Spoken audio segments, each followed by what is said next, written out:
In today's video, I'm going to teach you how to draw clean paths with the pen tool. The pen tool is the most precise way to create shapes and lines in vector design. It works by placing anchor points and connecting them with segments to form a path. Straight segments connect points directly, while curved segments are shaped by direction handles you drag out as you place the points. Start by selecting the pen tool from the Tools panel. You can also press the P key to get there quickly. With the tool active, click once on the artboard. That single click drops your first anchor point and sets the starting position for your path. Nothing else happens yet. This is just the anchor that everything else will connect to. Click somewhere else to place a second anchor point. The software draws a straight line between the 2 points, creating a clean segment.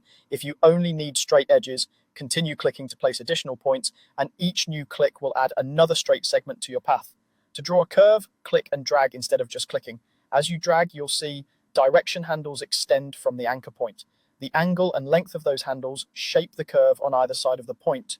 Shorter drags create gentle bends, while longer drags produce more dramatic curves. Aim your drag in the direction you want the curve to flow. If a curve looks too sharp or too flat, try dragging a little more or a little less to refine it. Remember, you're not sculpting the line itself, you're placing the anchors and using the handles to guide how the path bends between them.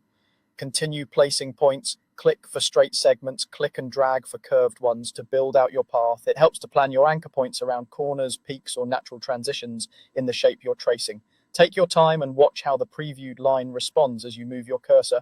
When you want to create a closed shape, loop back and click directly on the very first anchor point you placed. You'll see a small indicator that you're about to close the path. Once you click, the path is sealed, which is ideal for shapes that will have fills. If you don't want to close the path and simply want to stop drawing, press the S key or hold Control on Windows or Command on Mac OS and click anywhere else. That ends the path cleanly without connecting back to the